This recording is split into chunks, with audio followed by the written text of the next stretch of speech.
Hello, I'm Mario Toneguzzi, Senior News Editor with Retail Insider. Joining me today is Michelle Micuda, who is President of Staples Professional. Thanks, Michelle, for joining us today. Thanks so much for having me, Mario. Thrilled to be here with you. Well, we're going to talk about a recent report that Staples had released called the Future of Work Trend Report, and some of the key findings there. I'm going to go ask you about a couple of those key findings, and then let's start with flexibility. And flexibility seems to be one of the key buzzwords in the workplace this day and age. Can you talk a little bit about that and why that has become so important? Absolutely. We wanted to put a survey out there to both employers and employees to see if what each side was thinking were the top priorities were aligned or slightly different. And certainly flexibility came out throughout the discussion, and employees in particular are looking for a lot of flexibility in terms of hours, in terms of location, in terms of ability to disconnect. And so that was a clear finding throughout the survey in terms of something that employees are really valuing and looking for their employers to provide. And if the employers can't provide it, it's actually a reason for them to consider another opportunity, or for them to use as a major factor when they're evaluating a new employer. Mm-hmm. Now, one of the things over the years, I know even, personally, my former employer, there was always a bit of a reluctance to let people work outside the office, right? So traditionally, everybody wanted everybody in the office. What do you think? And I don't know, maybe touch on this a little bit of what the trend report showed, but where was our productivity in all this as more and more of us ended up working outside of that quote unquote office environment?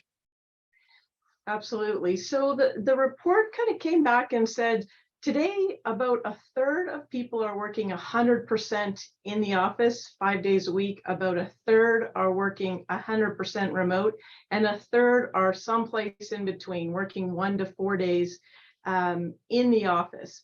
And, the report also said that employees felt that when they went to that remote 100% from home, they felt their productivity actually rose. And employees felt their productivity rose a little more so than what the employers felt. Huh.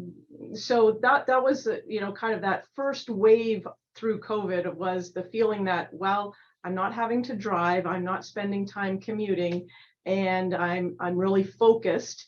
And so I'm actually being very productive in my hybrid work from home scenario. Yeah, and I guess, this kind of leads me into the next question, but, there's no water cooler, no coffee station to go to, and then you start chit-chatting, right, or whatever. My coffee station is right just a couple of feet away from my desk at my stove, right? But what is the issue? Is there an issue here when we deal with the setup of people at home and their say again, quote unquote, their office from home? Right. And definitely that setup leads to a person's happiness factor as well. And what the survey said was most people are feeling that they're getting close to a good setup at home, but the people who are lacking is people who are missing a proper ergonomic chair. They're missing a proper keyboard and mouse setup. And so it's leading to ergonomic issues in terms of your posture at work, spending so much time on the computer as opposed to in meeting rooms, and getting a shift, an ability to walk and move throughout the buildings. So, that's the downside of having a setup in the house where it's not necessarily set up from a perfect ergonomic standpoint, the way your office is inside your building, where there's a more standard approach. And a Yeah. lot of businesses have tried to overcome this by providing stipends to their employees to help them purchase equipment at their houses to provide them with a more ergonomic setup. But what we saw in the survey is that often that stipend didn't cover everything the employee needed. And, it's still not the ideal setup at home. So there's still some downside in terms of the setup at the office is better from a ergonomic posture perspective. Yeah, and I guess in just even technologically, right? Your stuff at your office could be a lot more, whether it's the computer, whether it's the internet, the capacity for the internet, all having a printer, all those types of things, right? That you take for granted being in the actual office. When you start working more and more from home, you might not have that stuff, right? Absolutely. Absolutely.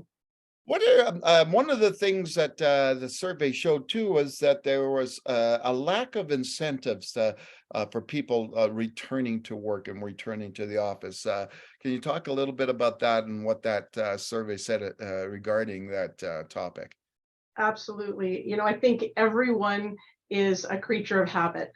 So when people started working from home, they got used to a new routine of working from home. And then when employers asked them to return to the office, employees were a little bit reluctant and they wanted to see some incentives and some perks to get them to come back into the office.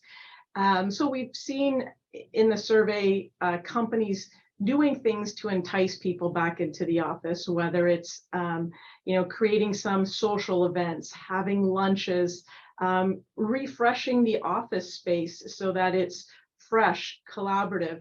And once they get people back into the office, people start to remember the joy that comes from talking to people at the water cooler and talking to people in the first 5 or 10 minutes of meetings, even working through the building and being able to interact with other departments. Because certainly what's happened during this work from home stage is that there's good connection with your team, but there may not be as good of connection with cross-functional teams. And so now that, and in a lot of cases, companies have had people working from home and hired many people over the last year or so, there's a lot of people who don't know each other in the organization. And so as new people enter the organization, that connectivity, that community, that collaboration becomes very, very important and is most easily built in a face-to-face setting.